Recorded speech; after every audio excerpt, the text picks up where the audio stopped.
करोड़ों दर्शकों का मिल रहा साथ। एमपी की बात एमपी न्यूज के साथ। नमस्कार, बहुत बहुत स्वागत है आप सभी का एमपी न्यूज में और आपके साथ इस वक्त मैं हूं हर्षिता। मध्य प्रदेश में विधानसभा चुनाव का बिगुल बज चुका है और ऐसे में चुनाव की हलचल भी तेज है। इसी बीच कांग्रेस और भाजपा दोनों ही दलों की ओर से लगातार प्रत्याशियों के नामों का ऐलान हो रहा है। इसी के साथ मध्य प्रदेश में भी लगातार समीकरण बदलते नजर आ रहे हैं। इसी पर ज्यादा जानकारी के लिए मेरे साथ जुड़े हैं राजनीतिक विश्लेषक नमन मटके। तो आइए जानते हैं इनसे कि किस तरह से लगातार आ रही सूचियों के बाद मध्य प्रदेश में विधानसभा चुनाव के लिए समीकरण बदलते नजर आएंगे। जी नमन, किस तरह से आप देख रहे हैं?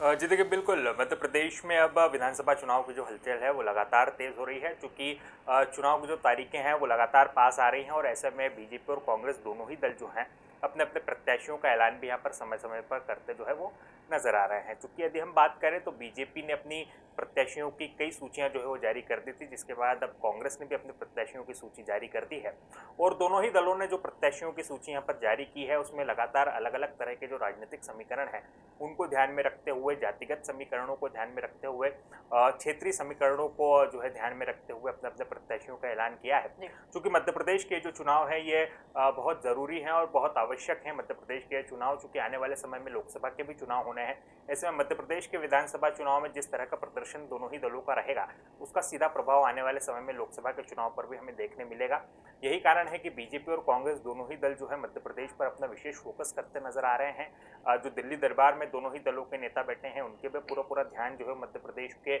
चुनाव परिणामों पर रहेगा। तो यही कारण है कि दोनों ही दल जो है वो लगातार प्रत्याशी चयन में इस बात का दोनों ही दलों ने ध्यान रखा है कि जो उनके प्रत्याशी हों वो दोनों ही दलों को जो है आमने सामने टक्कर दे सकें और उनके जो प्रत्याशी हों वो किसी ना किसी तरीके से अपनी जीत जो है यहाँ पर दर्ज कर सकें। यदि हम बात करें तो बीजेपी ने अपने प्रत्याशियों की जो है लगभग 4 सूचियां यहाँ पर जारी कर दी है और इन चारों ही सूचियों में अलग अलग तरह के समीकरणों को यहाँ पर संगठन ने ध्यान रखा है। वहीं इन सूचियों की यदि हम बात करें तो इन सूचियों में कई प्रत्याशियों का ऐलान जो है हो चुका है और वहीं अब जो प्रत्याशी बचे हैं उनका अगली सूचियों में ऐलान जो है वो संगठन कर देगा। तो उधर कांग्रेस ने भी 144 जो प्रत्याशी हैं उनकी पहली सूची अपनी जारी कर दी है। उसमें अलग अलग संभागों के अलग अलग हम कहें कि अंचलों के जो प्रत्याशी हैं उनका भी नाम जो है यहाँ पर तय कर दिया है संगठन ने। इसके साथ साथ अब जो बचे हुए प्रत्याशी हैं उनकी सूची भी कांग्रेस जो है वो जल्द यहाँ पर जारी कर देगी। तो कुल मिलाकर देखा जाए तो बीजेपी और कांग्रेस दोनों ही दलों ने इस बात का ध्यान रखा है कि जो प्रत्याशी हों वो सामने वाली पार्टी को टक्कर दे सके, सामने वाली पार्टी की जो प्रत्याशी हो उसको टक्कर दे सके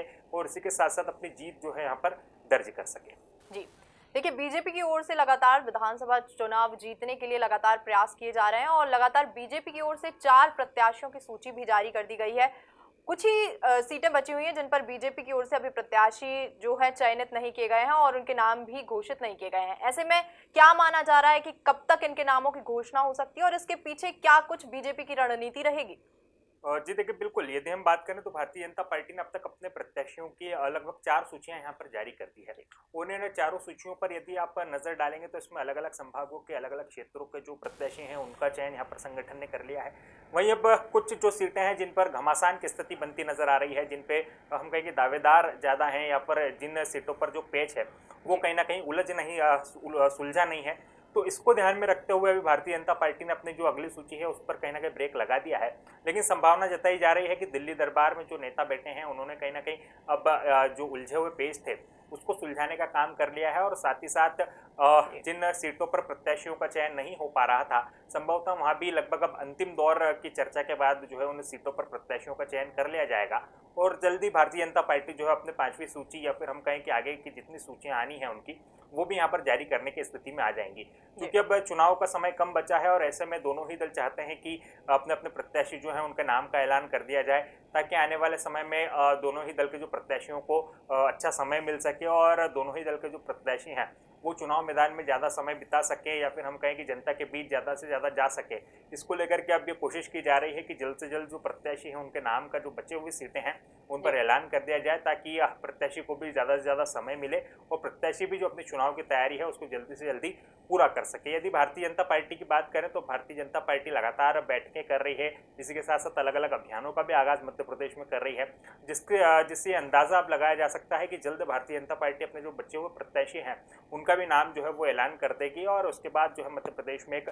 बड़ा सियासी घमासान हमने यहाँ पर देखने मिलेगा। जी नमन, देखिए, आखिरकार लंबे इंतजार के बाद नवरात्रि के पावन पर्व पर विशेष मुहूर्त में कांग्रेस की ओर से भी 144 नामों की घोषणा जो है की गई है। और ऐसे में क्या कुछ कहा जा सकता है कि बची हुई सीटों पर कांग्रेस के द्वारा कब तक प्रत्याशियों के नामों का ऐलान होगा और क्या कुछ विशेष रणनीति कांग्रेस की इसके पीछे रहेगी? कांग्रेस की यदि हम बात करें तो कांग्रेस ने अपने प्रत्याशियों की पहली सूची जारी कर दी है, जिसमें लगभग 144 नामों का जो है कांग्रेस ने ऐलान भी कर दिया। जी। इस मामले में यदि हम बात करें तो पहली बार में कांग्रेस ने अपने लगभग बहुत सारे जो उनके प्रत्याशी हैं उनके नामों का ऐलान कर दिया। चूंकि लंबे वक्त से कांग्रेस यहाँ पर मंथन करती आई थी, दिल्ली दरबार में कई बार कांग्रेस का मंथन हुआ, जिसके बाद उन्होंने खुद ये बात कही थी कि हम नवरात्रि के आसपास जो है प्रत्याशियों का ऐलान कर देंगे, और कांग्रेस ने प्रत्याशियों का ऐलान भी जो है वो कर दिया। जल्दी कांग्रेस जो है वो अपना वचन पत्र भी जारी कर देगी, और इसी के साथ साथ जो बचे हुए प्रत्याशी हैं उनकी भी सूची कांग्रेस अब जल्दी जो है वो जारी करने जाएगी। चूंकि एक और मीटिंग जो है दिल्ली दरबार में होगी, उसके बाद जो बचे हुए प्रत्याशी हैं उनका भी नाम कांग्रेस यहाँ पर ऐलान कर देगी। कांग्रेस की यदि हम बात करें तो कांग्रेस ने अपने प्रत्याशियों को ज़्यादा से ज़्यादा समय देने की जो है यहाँ पर कोशिश की है। चूंकि उनके जो प्रत्याशी हैं वो जनता के बीच जाएंगे, अपनी बात रखेंगे, अपनी बात जो है जनता को बताएंगे, अपनी क्या कुछ योजनाएं मध्य प्रदेश के लिए है वो भी जनता तक पहुंचाएंगे। उसके आधार पे जो है फिर जनता अपना वोट देगी, जिसके बाद प्रत्याशी को यहाँ पर अच्छा खासा समय जो है कांग्रेस ने देने की पूरी कोशिश की है, और इसका परिणाम भी हमें आने वाले समय में विधानसभा के जो चुनाव है उस पर देखने मिलेगा। इसी के साथ कांग्रेस की रणनीति की बात करें तो कांग्रेस ने कई दिग्गज नेताओं को चुनाव मैदान में उतारने का फैसला लिया है। उन दिग्गज नेताओं को चुनाव मैदान में उतारने का फैसला लिया है जिन्होंने पिछले चुनाव में भी कहीं ना कहीं सफलता हासिल की थी। इसके साथ साथ कांग्रेस ने कई युवा चेहरों को जो है चुनाव मैदान में उतारा है। क्योंकि कांग्रेस की ताकत रही है कि कांग्रेस हमेशा युवाओं को आगे करती है, और इसका सीधा फायदा जो है उसको चुनाव में मिलता नजर भी आता है। और एक बार फिर से कांग्रेस ने इसी रणनीति पर काम किया, अपने युवाओं को भी कांग्रेस ने आगे किया, और कहीं ना कहीं युवाओं के सहारे विधानसभा चुनाव जीतने की कोशिश जो है कांग्रेस यहाँ पर करती नजर आ रही है। बहरहाल देखना होगा कि कांग्रेस ने जो प्रत्याशियों की सूची यहाँ पर जारी की है, इसमें से कितने प्रत्याशी जो है वो अपना दम दिखाएंगे और कितने प्रत्याशी यहाँ पर जीतकर सामने आएंगे। धन्यवाद नमन तमाम जानकारी के लिए, और ऐसे ही ताज़ा तमाम अपडेट से जुड़े रहने के लिए आप बने रहिए एमपी न्यूज़ के साथ।